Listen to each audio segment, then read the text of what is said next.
At 2:27 a.m. on a bone-chilling January night, the city of Boston was blanketed in silence, interrupted only by the soft hiss of falling snow. The streets, usually bustling with life, were deserted, their emptiness magnified by the cold. In the quiet darkness, a tragedy was unfolding that would soon grip the entire nation. Boston police officer John O'Keefe was found lying motionless in a snowbank outside the home of a fellow officer. The bitter cold bit through his uniform, and the snow around him was undisturbed, save for the frantic footprints of first responders. As emergency lights painted the night in red and blue, the gravity of the situation became clear. O'Keefe was dying, and no one yet knew why. Inside the house, a key witness, Jennifer McCabe, allegedly reached for her smartphone. In the midst of chaos and confusion, she typed a chilling question into Google: "How long to die in cold?" The glow of the screen illuminated her face as she searched for answers, her actions later scrutinized by investigators and the public alike. Months later, digital forensic experts would uncover this search, buried deep in the phone's history. It quickly became the explosive centerpiece of the Karen Reed murder trial, a single digital trace that would be dissected in courtrooms and debated on news programs across the country. Was McCabe's search a panicked, desperate attempt to understand the horror unfolding outside? Or was it a calculated move, a digital breadcrumb left to mislead investigators and cover up a crime? The question haunted everyone involved, casting a long shadow over the investigation. The exact timing of the search became a fierce battleground in court. Prosecutors insisted it was made after O'Keefe was discovered, suggesting guilt or foreknowledge. Defense experts, however, argued that the search happened hours earlier, painting a very different picture of events. Each side presented digital evidence, timestamps, and expert testimony, trying to sway the jury. This single Google search divided the case, fueling wild conspiracy theories and igniting a firestorm of public obsession. Social media buzzed with speculation, and news outlets ran endless segments dissecting every detail. The community was split, with some convinced of a cover-up and others certain of innocence. For Karen Reed, the search was a potential lifeline, evidence that could exonerate her. For prosecutors, it was a distraction, a red herring that threatened to derail their case. The courtroom became a battleground of narratives, each side fighting for control of the story. The public watched with fascination and disbelief as the case unfolded, turning a local tragedy into a national spectacle. Crowds gathered outside the courthouse, reporters camped out for updates, and headlines screamed with new developments each day. In today's digital age, a few typed words can tip the scales of justice, forever altering the course of lives and the fate of those involved. The chilling search in the dead of night became more than evidence. It became a symbol of how technology, truth, and tragedy can collide in the most unexpected ways. The Karen Reed trial quickly became more than just a legal proceeding. It was a cultural phenomenon that captured the attention of millions across the country. What began as a local tragedy soon spiraled into a national debate, with every new detail dissected in real time by the public and the press. On the frigid morning of January 29, 2022, John O'Keefe, a respected Boston police officer, was discovered lifeless in the snow outside a quiet home in Canton, Massachusetts. The scene was chilling, emergency lights flashing against the white landscape, investigators combing through evidence as neighbors watched in disbelief. Within hours, suspicion fell on his girlfriend, Karen Reed. Authorities alleged that after a night of drinking, she struck O'Keefe with her SUV and left him to die in the cold. The image of Reed, escorted by police and later sitting in court, became a symbol of the case's complexity and controversy. Yet, from the very beginning, the official narrative was met with intense skepticism. Many questioned the speed of the investigation and the motives behind the charges. Outside the courthouse, protesters gathered, demanding answers and transparency, while heated arguments erupted in living rooms and online forums alike. The story exploded across social media platforms, where hashtags trended and armchair detectives pored over every piece of evidence. The public quickly split into two passionate camps, one convinced of Reed's guilt, the other certain she was being framed by a system protecting its own. Fueling the controversy was the fact that the house where O'Keefe died belonged to another Boston police officer. This detail ignited widespread suspicion of a possible cover-up, with many wondering if powerful connections were influencing the investigation behind the scenes. The defense team argued that O'Keefe was actually beaten inside the house, and that Karen Red was being set up by individuals with deep ties to law enforcement. They presented evidence and theories that challenged the prosecution at every turn, turning the courtroom into a battleground for competing narratives. Media coverage was relentless and omnipresent.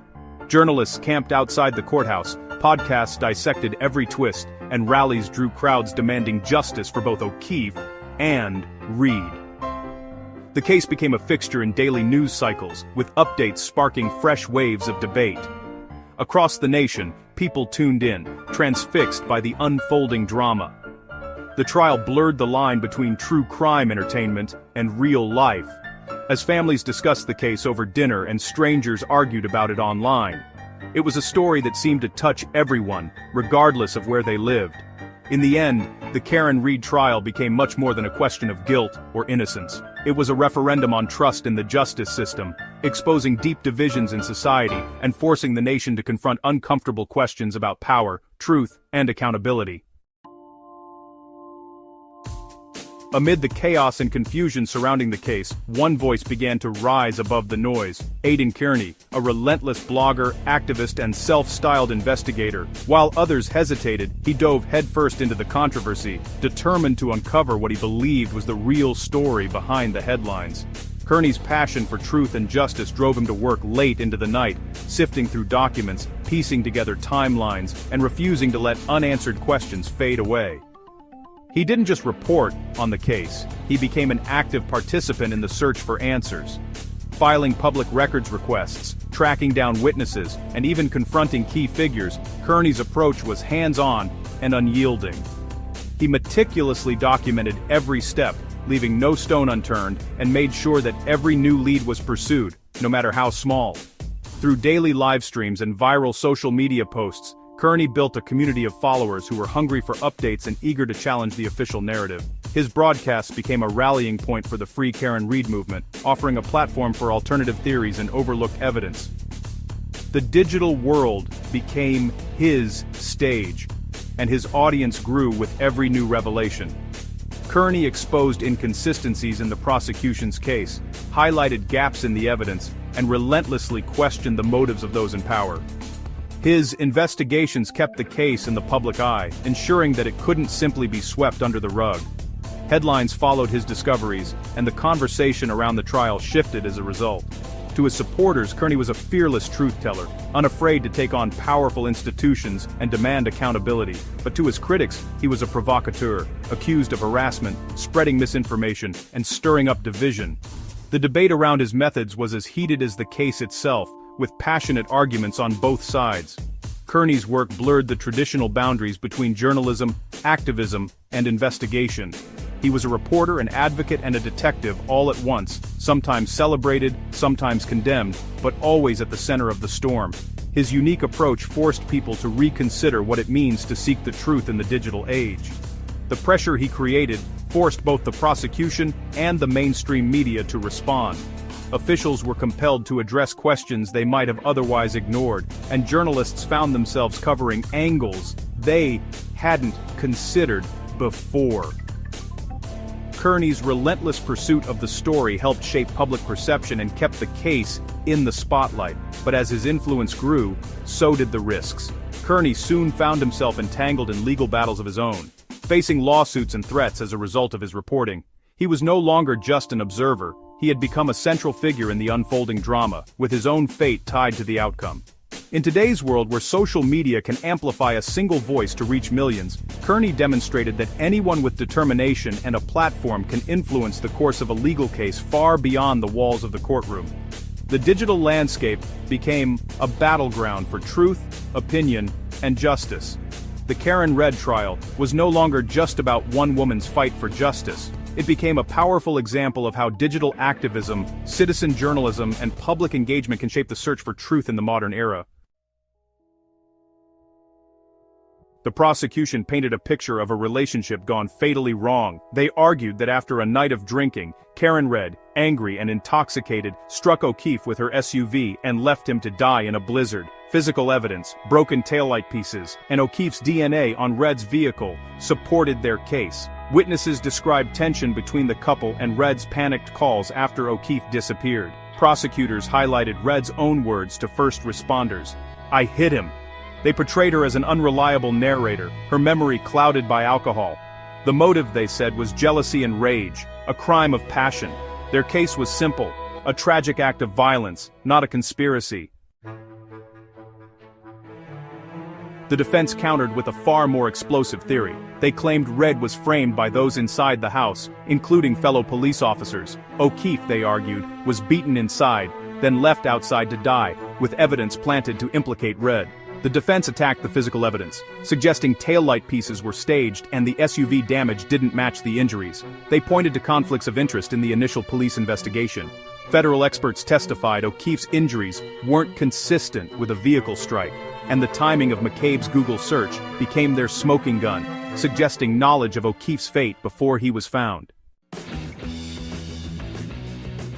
The trial played out as much online as in the courtroom. Social media platforms became battlegrounds, with millions debating evidence and spinning theories. Podcasts and true crime influencers broke down the case for a global audience, often with a clear bias. The Free Karen Read movement used these platforms to organize, spread information, and pressure authorities. Hashtags, rallies, and viral videos kept the case in the spotlight. But the digital frenzy also fueled misinformation, harassment, and blurred the line between advocacy and mob justice. The intense scrutiny put enormous pressure on everyone involved. The question loomed: can anyone get a fair trial in the age of viral content? The Karen Red case became a cautionary tale about justice in the digital era. The trial's turning point was a fierce battle of expert witnesses. Prosecution experts argued O'Keefe's injuries matched a hit-and-run by Red's SUV. Defense experts, including federal crash specialists, said the injuries didn't fit a vehicle strike. They suggested a physical altercation, not an accident, caused O'Keefe's wounds. The Google search timing was hotly contested. Prosecution said it was after the body was found. Defense said hours before. Competing forensic analyses left the jury with conflicting scientific stories. Even O'Keefe's arm injuries were debated, abrasions from a fall, or defensive wounds and animal bites. The dueling experts created deep reasonable doubt and fueled public debate. After weeks of drama, the first Karen Red trial ended in a mistrial. Jurors were deadlocked. For prosecutors, it was a setback. For Red supporters, a partial victory. The case remains in limbo, with a retrial set for April 2025. The prosecution doubled down, vowing to try again, while the defense prepared for another battle. Judge Canone ruled that the defense's digital expert could testify again about the Google search timing. The controversy over digital evidence will once more take center stage. Meanwhile, a federal investigation into the case's handling continues in the background. The cost, scrutiny, and stakes have only grown. As the new trial approaches, the nation's eyes are fixed on Canton, Massachusetts. The search for truth and justice remains unresolved. The Karen Read saga is more than a murder trial. It's a reflection of how media and justice collide today. Relentless coverage and online activism shaped public opinion long before a verdict. Citizen journalists and social media brought accountability, but also chaos and bias. The case exposed deep distrust in institutions and the dangers of trial by media. It's a cautionary tale. In the digital age, truth is often lost in the noise. As the second trial looms, the story remains a powerful study of media's influence on justice. For more real-life stories and in-depth analysis, subscribe to our channel.